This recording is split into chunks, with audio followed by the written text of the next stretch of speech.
Salam sejahtera Malaysia, denyut nadi suara rakyat bergema di channel ini.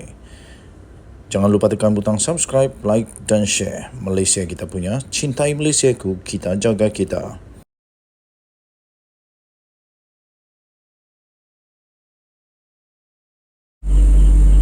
Salam sejahtera Malaysia, denyut nadi suara rakyat bergema di channel ini.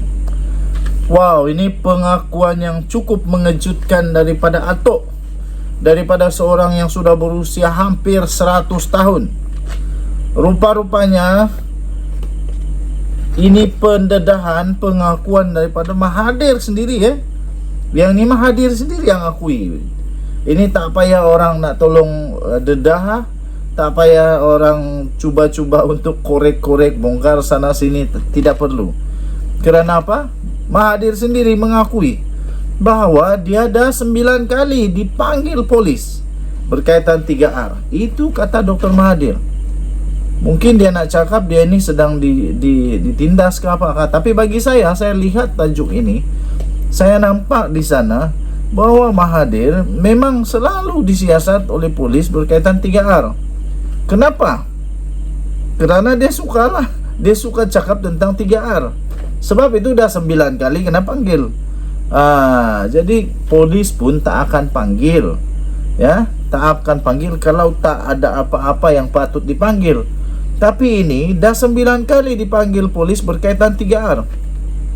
Dah 9 kali dipanggil. Sepatutnya Mahathir dah bertaubat, dah berubah. Jangan buat lagi. Kenapa nak tambah sampai berpuluh-puluh kali kah?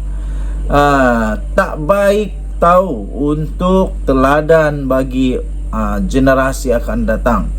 Tak baik untuk jadi teladan daripada seorang tokoh negara Malaysia, tapi dah 9 kali dipanggil. Bayangkan, memang itu impression yang tak bagus lah bagi saya. Bekas Perdana Menteri itu berkata beliau tidak kisah berapa kali dipanggil polis. What? Tidak kisah? Susah lah kalau tak kisah. Nanti orang ikut-ikut susah. Ya, susah. Nanti jadi teladan, jadi ikutan, susah, tak baik. Ini dapat menghancur negara Malaysia kalau terus-menerus begini. Bekas Perdana Menteri Dr. Mahathir Mohamad berkata, beliau sudah pun 9 kali dipanggil oleh polis untuk dirakam keterangan berhubung isu berkaitan sensitiviti kaum, agama dan institusi diraja 3R. Mahathir berkata, nak siasat-siasatlah. Aku tak tahulah. Saya pun tak tahu macam mana cara dia punya slang lah. Antu sudah tua, jadi mungkin nak siasat-siasatlah. Nak siasat-siasatlah. Ini sudah 9 kali saya dipanggil, kata Mahathir. Selepas ini 10-11 kali tak apa. Kita akan kira berapa kali dipanggil. Ui, maknanya Mahathir mau berikan adakah Mahathir mau memberikan gambaran bahawa dia tidak akan berhenti untuk terus buat apa yang dia buat ini. Saya nak cakap juga untuk bangsa saya, katanya ketika berucap pada ceramah sempena PRK Dun Simpang Jeram di markas PAS kawasan Bagri menurut berita harian. Yang saya hairan, waktu Mahathir jadi Perdana Menteri dia tak buat ini. Dia tak buat ini, malahan dia selalu cakap Melayu mudah lupa, Melayu pemalas lah. Tapi sekarang tiba-tiba sudah bukan jadi Perdana Menteri, baru dia nak buat macam begini. Saya pun tak pasti kenapalah. Pada hadir sama pada ceramah itu adalah seteru musuh ketat Mahathir dulu. Politik tetap politik. Bermusuh hari ini, bulan depan dah jadi rakan kongsi yang sanggup buat apa saja. Hadir sama adalah pengurusi Perikatan Nasional Muhyiddin Yassin yang pernah memecat Mahathir. Mahathir pernah saman di mahkamah. Presiden PAS Abdul Hadi Awang dan Presiden Gerakan Dominic Lau serta calon PN Dr. Muhammad Mazri Yahya. Oi, ini barulah.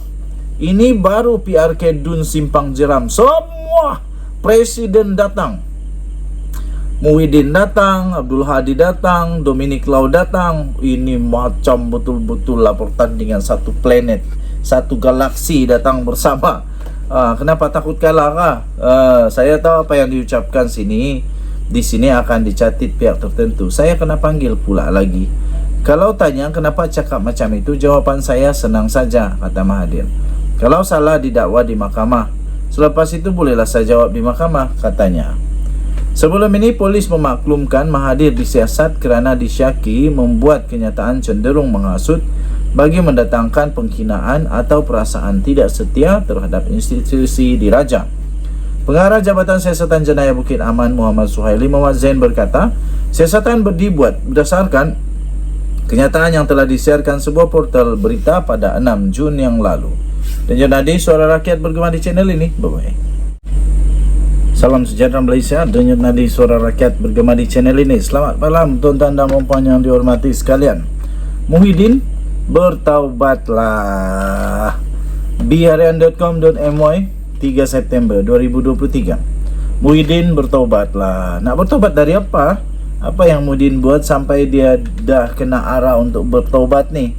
Sampai dia kena bagi cadangan yang cukup tegas supaya bertaubat. Selalu orang bertaubat ni kerana dia bersalah atau berdosa, baru kena ada perkataan bertaubat. Jadi apa salah apa dosa Muhyiddin ni? Suruh dia bertaubatlah. Jangan yang halal kita haramkan. Itu bukanlah hak kita. Kempen itu berkempen juga. Politik pun berpolitik juga. Namun soal akidah jangan buat main. Betul jugalah. Yang halal kita haramkan, katanya. Itu bukanlah hak kita. Kempen juga, politik juga. Soal akidah jangan buat main-main. Halal haram tu jangan buat main-main tau. Demikian ditegaskan oleh Timbalan Pengerusi BN, iaitu Datuk Seri Muhammad Hassan, ketika beliau mengulas kenyataan Pengerusi Perikatan Nasional PN, iaitu Tan Sri Mahyadin Mat Yassin, yang mengeluarkan fatwa baru fatwa baru bahawa haram mengundi haram mengundi calon mewakili kerajaan perpaduan pada pilihan raya kecil PRK Parlimen Pulai pada Sabtu minggu depan. Dulu waktu Muhyiddin bersama dengan DAP tak haram pun bersatu. Kenapa tiba-tiba kerajaan perpaduan difatwakan haram pula? Yang ini yang tak puas hati Tok Matasan ni. Beliau menegaskan bekas Perdana Menteri itu tidak seharusnya mempermainkan agama. Sebaliknya perlu berkempen secara matang tanpa mencetuskan sebarang kontroversi. Ini saya setuju. Katanya, sebagai senior dalam kancah politik, Muhyiddin sepatutnya menumpukan isu ingin dibawa atau manifesto parti yang membawa kebaikan kepada rakyat. Jadi jangan kata kita tidak masuk surga lah, macam-macam lagi, dan sengaja mengeluarkan kenyataan yang mengundang kontroversi. Saya memberi nasihat kepada individu berpangkat abang-abang saya itu supaya jadilah seorang yang gentleman. Betul. Jadilah seorang yang gentleman. Kita beritahu apa yang kita hendak lakukan, bukannya mengeluarkan kenyataan-kenyataan seperti itu. Katanya kepada pemberita selepas melawat pusat daerah mengundi PDM di Lembah Kempas di sini pada hari ini. Sebaliknya, Muhammad yang juga adalah timbalan Presiden UMNO berkata visi kerajaan perpaduan adalah cukup jelas untuk mempertahankan majoriti 2/3. Beliau berkata ia penting bagi menjayakan misi memulihkan ekonomi kerana pembentukan kerajaan yang mantap menjadi kriteria utama untuk menarik pelabur. Jelas selepas menang saja pilihan raya negeri Johor pada Mac tahun lalu, Johor membawa masuk pelaburan sebanyak 70 bilion ringgit Malaysia pada tahun lalu, iaitu 30% daripada keseluruhan pelaburan negara. Tahniah Johor. Sekarang negara kita menjadi destinasi pelabur baru yang nak datang. Contohnya Tesla pilih Malaysia, manakala Infineon Technologies pula menambah pelaburan 25 bilion di Kulim High Tech Park di Kedah, katanya lagi. Okey, dan nadi Suara Rakyat bergema di channel ini. Kita jumpa lagi. Bye bye.